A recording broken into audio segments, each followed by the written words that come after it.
Kelihatannya sudah Ya, bergabung. nama eh, lengkapnya, nama lengkapnya siapa, Mas? Nama mentor Iya, Bapak Haji Muhammad Yunus, Bu, Pak SHI. Haji Muhammad Yunus. Iya, baik. Assalamualaikum warahmatullahi wabarakatuh. Waalaikumsalam warahmatullahi Waalaikumsalam wabarakatuh. warahmatullahi. Alhamdulillahirabbil alamin. Puji dan syukur marilah kita panjatkan kehadiran Allah Subhanahu wa taala. Hari ini kita dapat melaksanakan rancangan seminar evaluasi rancangan aktualisasi. Telah hadir bersama kita semua penguji dari seminar ini yaitu Ibu Dr. Hajah Isfawati Asri MM ya dan juga mentor dari peserta atas nama Muhammad Hafiz yaitu Bapak Haji Muhammad Yunus ya sudah hadir bersama kita. Untuk singkatnya kami persilakan kepada Muhammad Hafiz untuk mempresentasikan rancangan aktualisasinya secara singkat saja. Silahkan. Baik, Bismillahirrahmanirrahim. Terima kasih atas kesempatan yang Ibu berikan. Assalamualaikum warahmatullahi wabarakatuh. Alhamdulillahirabbil alamin. Waalaikumsalam. Wassalatu wassalamu ala asrafil anbiya'i wal mursalin. Sayyidina wa habibina wa syafi'ina wa maulana Muhammadin wa ala alihi wa sahbihi ajma'in amma ba'du. Izinkan saya untuk izin share screen dulu, Bu. Silakan.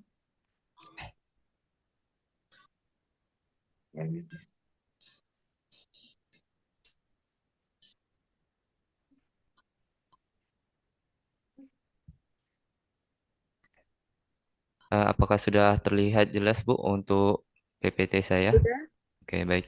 sudah, Eh, sudah. Baik, Bu. Yang terhormat Ibu Dr. Hajah Isbawati Asri MM selaku penguji saya pada rancangan aktualisasi kali ini. Yang saya hormati mentor saya Bapak Haji Muhammad Yunus SHI.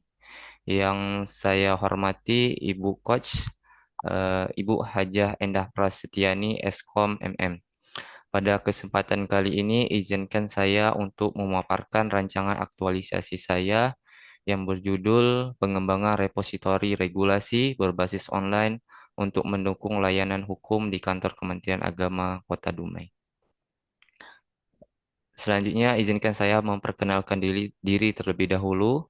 Perkenalkan, nama saya Muhammad Hafiz, jabatan Analis Hukum Ahli Pertama, Unit Kerja di Kantor Kemenak Kota Dumai.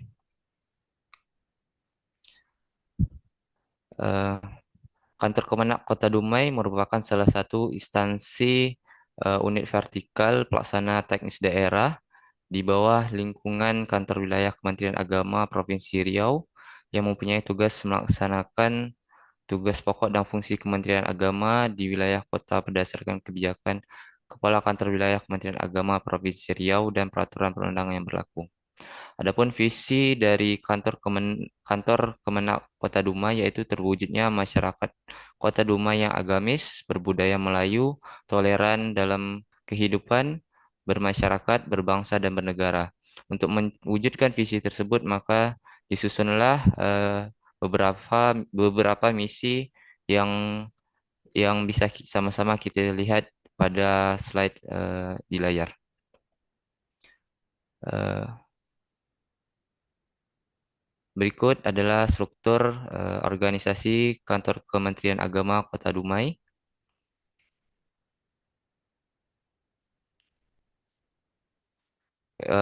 Pada bagian ini, izinkan saya memaparkan latar belakang kenapa saya mengangkat judul yang sudah saya sampaikan di awal tadi.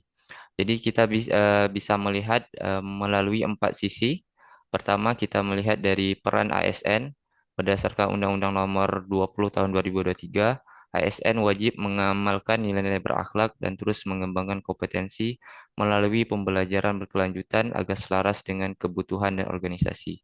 Dari sisi pelatihan dasar CPNS, aktualisasi adalah dasar eh, aktualisasi dalam Loksar adalah tahap krusial yang menjebatani teori dengan praktek, di mana peserta menerapkan nilai-nilai dasar ASN dalam tugas nyata unit kerja mereka.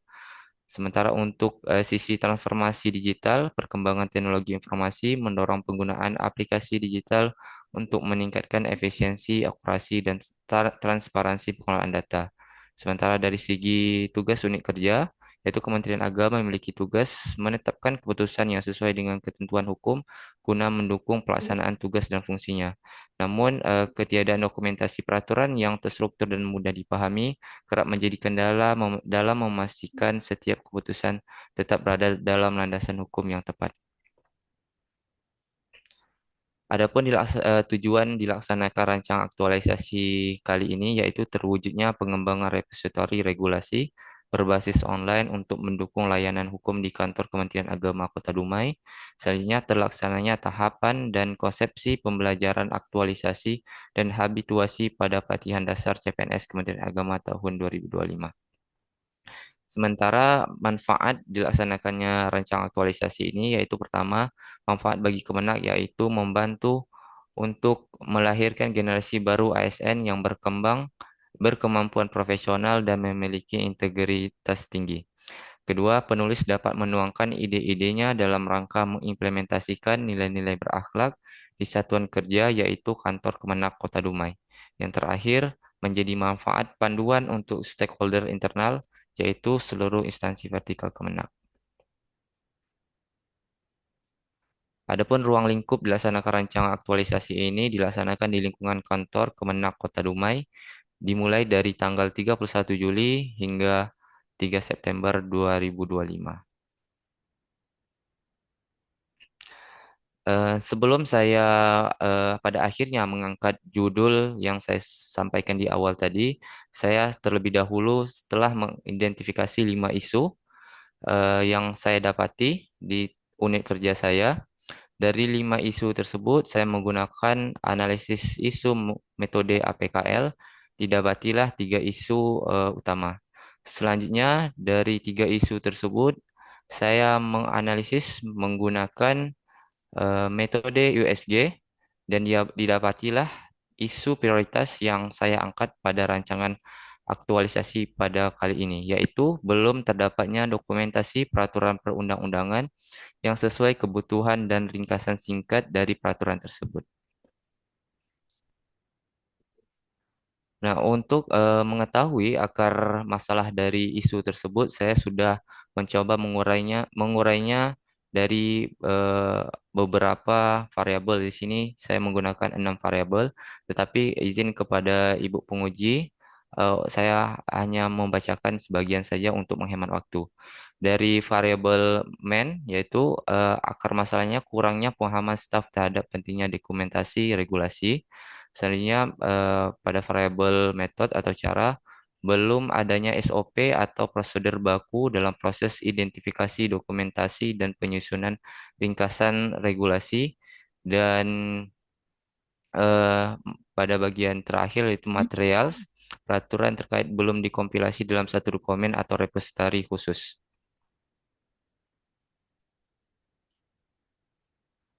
Nah, untuk menyelesaikan isu tersebut, saya sudah menyusun beberapa tahap kegiatan. Jumlahnya ada 7 kegiatan. Yang pertama yaitu satu, konsultasi dengan mentor dan coach. Kedua, identifikasi kebutuhan peraturan dan ringkasannya. Ketiga, penyusunan dokumen dan ringkasan singkat peraturan. Keempat, pembuatan template digital dan repository, baik itu folder atau drive khusus. Lima, sosialisasi kepada pegawai tentang dokumen regulasi dan penggunaannya. Keenam, monitoring dan evaluasi terhadap kebermanfaatan dokumentasi regulasi. Dan terakhir, penyusunan laporan hasil aktualisasi. Berikut ada matriks kegiatan yang di sini sudah saya masukkan terkait dari tiap-tiap kegiatan itu sudah saya masukkan output hasil kerjanya, keterkaitan substansi mata pelatihan agenda 2 yaitu berakhlak, terkaitan visi misi organisasi dan nilai-nilai organisasi. Dan izinkan saya untuk hanya menyampaikan satu atau dua saja, Ibu. Eh, Pada kegiatan konsultasi dengan mentoring dan coach itu output hasilnya diharapkan terlaksananya konsultasi untuk menyusun rencana aktualisasi terkait dokumentasi regulasi dan keterkaitannya dengan Agenda 2 yaitu materi berakhlak, terwujudnya nilai kolaboratif dan berorientasi pelayanan dengan menjalin komunikasi aktif dan terbuka. Sementara kegiatan kedua, identifikasi kebutuhan peraturan dan ringkasannya, output yang diharapkan, daftar kebutuhan regulasi dan struktur ringkasannya. Sementara keterkaitan dengan nilai-nilai berakhlak yaitu wujud nilai kompeten dalam memahami substansi regulasi yang dibutuhkan. Eh, Selanjutnya,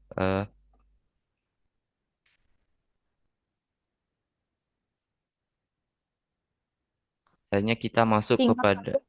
siap, Bu. Ya, Selanjutnya kita masuk kepada jadwal kegiatan. Di sini saya sudah membuat jadwal kegiatan dimulai dari tanggal 31 Juli. Ups. Dimulai tanggal 31 Juli dan berakhir pada tanggal 3 September dengan penyusunan laporan hasil aktualisasi. Adapun kendala dari yang mungkin terjadi pada pelaksanaan rancang aktualisasi kali ini yaitu pertama format ringkasan tidak seragam dan membingungkan. Adapun cara untuk mengantisipasinya membuat template baku ringkasan peraturan yang singkat, jelas dan mudah dipahami oleh seluruh pegawai. Eh, Selanjutnya kendala yang mungkin terjadi yaitu ketidakpastian dalam menentukan regulasi mana yang relevan dan harus diringkas. Cara untuk mengantisipasinya melakukan koordinasi dengan bagian hukum atau unit terkait untuk menetapkan daftar prioritas regulasi. Baik, itulah hasil pemaparan rancangan aktualisasi saya pada kesempatan kali ini. Mohon saran atau masukan serta arahan bimbingannya dari Bapak Ibu. Saya akhiri, wabillahi taufik walhidayah. Wassalamualaikum warahmatullahi wabarakatuh. Waalaikumsalam Waalaikumsalam warahmatullahi warahmatullahi wabarakatuh. wabarakatuh. Terima kasih. Selanjutnya kepada Bapak Haji Muhammad Yunus, kami persilakan untuk memberikan eh, dukungannya terhadap rancangan aktualisasi ini. Silakan Bapak. Assalamualaikum warahmatullahi wabarakatuh. Waalaikumsalam Waalaikumsalam warahmatullahi warahmatullahi wabarakatuh. wabarakatuh. Wabarakatuh. Yang saya hormati Ibu Penguji, Bu Dr. Ajah Isbawati. Yang saya hormati Ibu Cot kita, Ibu Ajah Endah Prasetyani. Yang saya hormati Saudara Muhammad Hafiz. Dalam rancangan aktualisasi yang dibuat oleh saudara Muhammad Hafiz, saya kira ini merupakan rancangan yang sangat baik sekali dan saya sangat mendukung rancangan aktualisasi ini dalam rangka meningkatkan kesadaran hukum di tengah-tengah ASN, terutama di Kementerian Agama Kota Dumai. Dan ini merupakan suatu proyek aktualisasi yang sangat memberi dampak secara langsung kepada ASN dalam rangka meningkatkan integritas di tengah-tengah ASN, terutama di Kementerian Agama Kota Dumai. Dan saya sebagai mentor sangat mendukung proyek ini. Mudah-mudahan lancar dan tidak ada hambatan sedikit pun. Demikian. Wassalamualaikum warahmatullahi wabarakatuh. Waalaikumsalam Waalaikumsalam warahmatullahi wabarakatuh. warahmatullahi wabarakatuh. Terima kasih kepada mentor kita Bapak Haji Muhammad Yunus. Ya, dan selanjutnya mohon perkenan kepada Ibu Dr. Haji Iswati Asri untuk memberikan masukannya terhadap rancangan aktualisasi ini. Silakan Ibu. Baik, terima kasih Ibu Moderator selaku eh, coach ya, yang tentunya sudah memberikan bimbingan dan pendampingan selama penyusunan ini. Dan saya juga ucapkan terima kasih kepada Bapak Kepala Kantor Kementerian Agama Kota Dumai ya Pak Haji Yunus ya, untuk dukungannya terhadap Ananda Muhammad Hafiz. Baik, saya pertama mengapresiasi dulu ya eh, apa yang telah digagas, apa yang telah tersusun.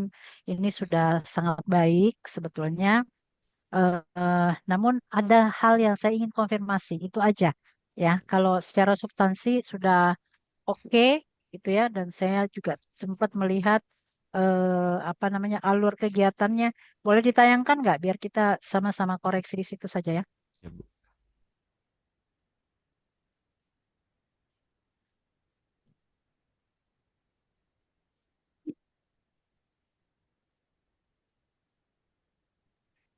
Nah ini. Oke, Anda mulai dengan konsultasi, kemudian mengidentifikasi kebutuhan peraturan, setelah itu disusun dokumen, ya, dan membuat template digitalnya, ya, serta setelah jadi baru disosialisasikan dan juga ada evaluasi. Ini kalau di langkah manajemennya sudah tepat kalau menurut saya, mulai dari perencanaan gitu ya apa mulai dari fact finding bahkan ya melakukan identifikasi hingga akhirnya dia melakukan monitoring dan evaluasi. Cuma yang ingin saya konfirmasi di sini eh, ini kan repositorinya berbasis online ya. Berarti yang ada saat ini adalah yang manual atau bagaimana? Ya, Bu. Kalau untuk peraturan perundang-undangan itu biasanya di print langsung, Bu, di print out. Eh, Iya, ya. Jadi langsung di print lalu disimpan di arsip gitu ya. iya di arsip, Bu. Ya, oke. Baik, ini kan berarti eh, ada ada perubahan dari manual ke digital. Digital, ya. Ya, oke. Baik. Nah, eh, mana yang lebih dulu sebetulnya? Kita itu membuat template-nya dulu, bikin rumahnya dulu, gitu ya. Kan udah tadi ada identifikasi kebutuhannya.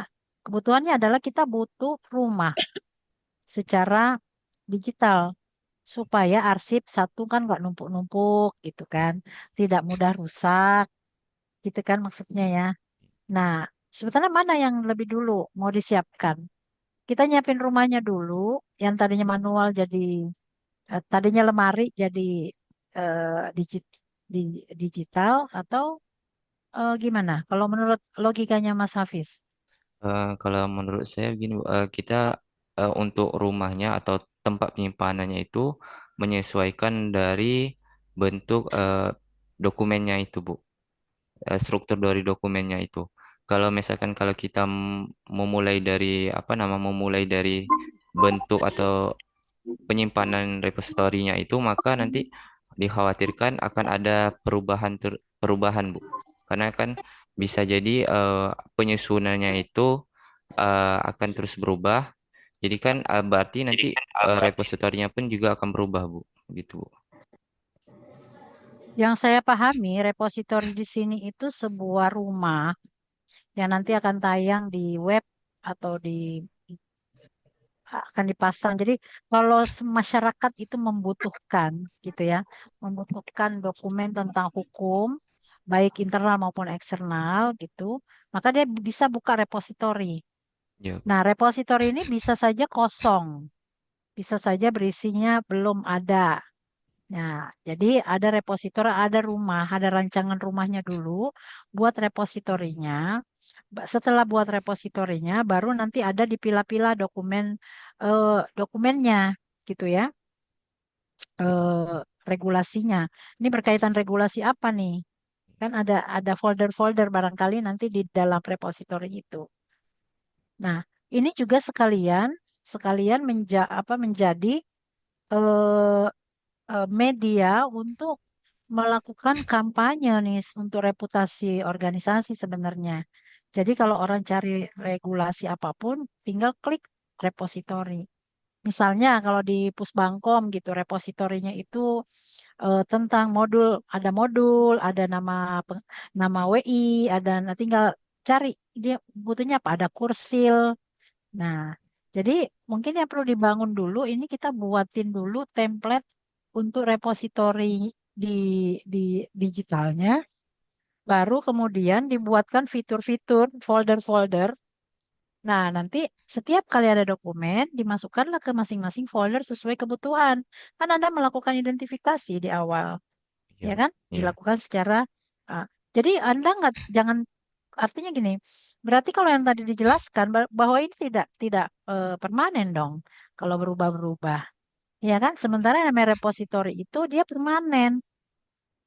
Kita cari apa nih, apa undang-undang apa nih ada di situ. Kita cari regulasi apa nih ada di situ.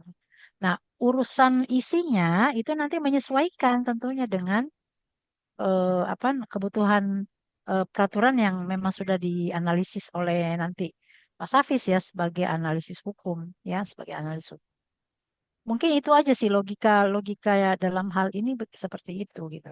Nah, sosialisasi ini hanya dokumen internal atau juga dokumen eksternal ya, karena eh, sebetulnya banyak juga dokumen-dokumen eksternal yang perlu ditaruh di repositori ini.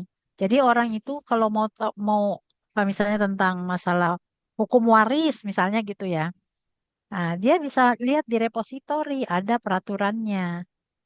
Begitu kalau kalau saya. Sayang kalau hanya untuk internal sih gitu iya kalau Bu, menurut saya ya. iya Bu, Jadi dibuatkan folder hukum yang sifatnya umum untuk internal dan hukum analisis hukum yang sifatnya internal ataupun eksternal dibuat foldernya.